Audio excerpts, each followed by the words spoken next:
Hello, my name is Joshua Rappaport. I'm the owner and general director of Cross Border Investment. As you know, probably from watching our YouTube videos, we do mortgages for properties all throughout Mexico.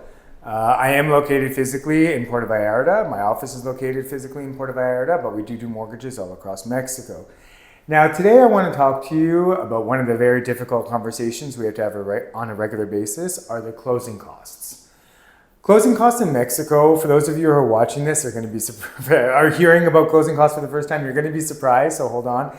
But if you're purchasing the property in cash, so with no mortgage, you're looking at somewhere between 4 to 6% of the purchase price in closing costs. What do those entail? So those closing costs will entail your trust, they will entail your notary fees, they will entail your taxes, your escrow. Okay, those are the standard costs that one is paying, so 4 to 6% of the purchase price on a cash transaction.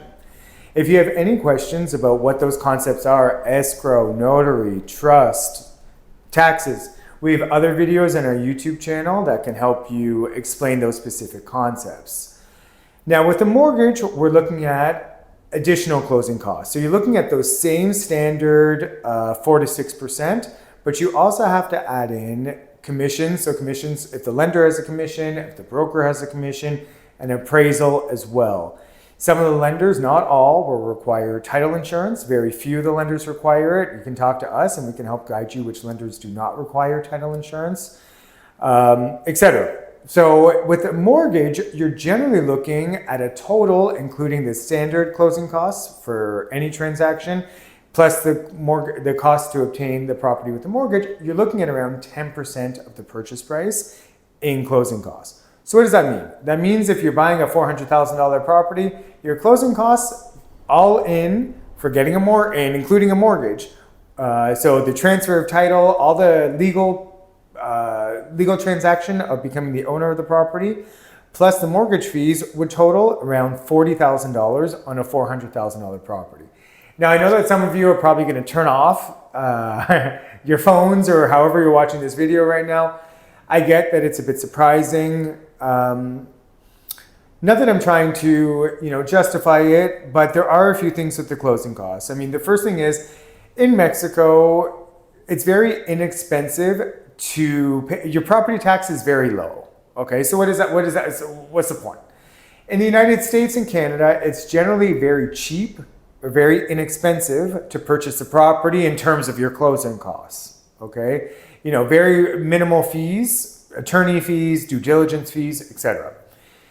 But then your property tax, depending on where you live, can be quite high. In Mexico, the system is basically the exact opposite. In Mexico, you have to pay all these fees to purchase a property, but then your annual fees, so your property tax, are quite low.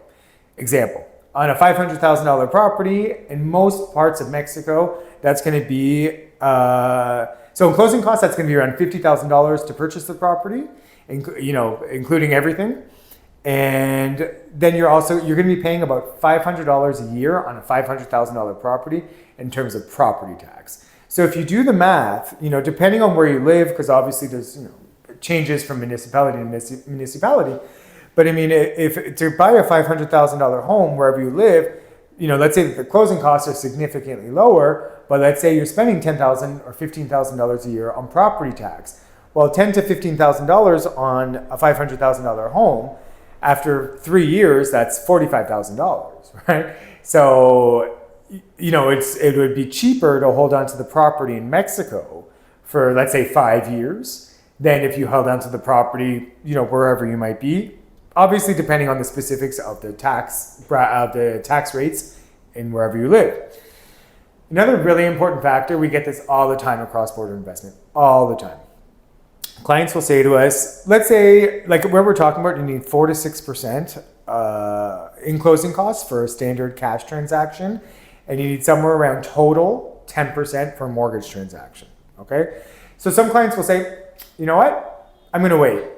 I'm gonna wait until I can save up and pay cash for the property, and I don't need to do a mortgage, and I'll end up paying my 4 to 6% in closing costs as opposed to my 10%. Okay, understandable. That's okay for everybody. So let's use examples. So just rounding numbers.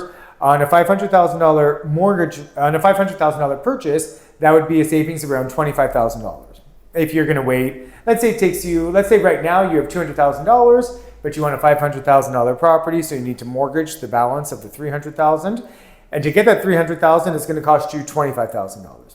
Okay, so it's 2024, it's October 2024. Let's say, you know what, I'm going to wait. It's going to take me about 3 years to save up the other $250,000. And in 3 years from now, I'm going to have $500,000 in cash, and I'm going to come back and buy that property in cash. Okay. Well, depending on where you're looking at property in Mexico, property values increase in general from 5 to 10 to 15%. Okay. So let's just work, because I don't have my calculator with me, so let's work on a 10% property value increase. Let's work on a 5%. Let's keep it super conservative. So on that $500,000 property, if the property values are going up, so the sales prices are going up by 5% every year. So right now in October of 2024, it's going to cost you $500,000. Because it's going up 5% from 2024 to 2025, it's going to bring that $500,000 property to $525,000. Okay, it's going to go up another 5%, so somewhere around $550,000. And then in 2026, it's going to be at somewhere around $575,000, give or take.